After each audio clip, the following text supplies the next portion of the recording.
ধান খেতে পড়েছিল ব্যবসায়ী শাকিলের ক্ষতবিক্ষত মরদেহ। পরিবারের আজাহারিতে ভারী চারপাশ। স্বজনরা জানান, দীর্ঘদিন ধরে শহরের তেলিপুকুর এলাকায় বালু ব্যবসা ও আধিপত্য বিস্তারকে কেন্দ্র করে শামীম ও পলাশের সঙ্গে শাকিলের দ্বন্দ্ব চলছিল। শুক্রবার রাতে জমি কেনাবেচার পাওনা 1.5 লাখ টাকা দেওয়ার কথা বলে শাকিলের আত্মীয় সুজন তাকে তেলিপুকুরের গ্যাস পাম্পের পেছনে ডেকে নিয়ে যায়।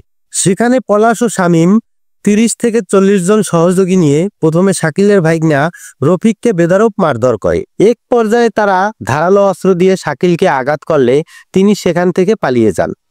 খবর পেয়ে পুলিশ ঘটনাস্থলে পৌঁছালে পলাশ ও শামীম সহযোগীদের নিয়ে মত তৈরি করে। উল্টো শাকিলের ছেলে জয়কে দেশীয় অস্ত্র দিয়ে আটক করিয়ে দেয়। স্বজনদের অভিযোগ, শাকিলের সন্ধান পেতে রাতেই তারা পুলিশের শরণাপন্ন হলেও বিষয়টি আমলে নেওয়া হয়নি। পরে শনিবার দিন সকালে তেলিপুকুর পাড়ে একটি ধান ক্ষেত থেকে শাকিলের ক্ষতবিক্ষত মরদেহ উদ্ধার করা হয়। পুলিশ বলেছে, তদন্ত করে দোষীদের বিরুদ্ধে আইনি ব্যবস্থা নেওয়া হবে। নিহত শাকিলের বিরুদ্ধে যুবলীগ নেতা বিপ্লব হত্যা সহ একাধিক মামলা চলমান আছে।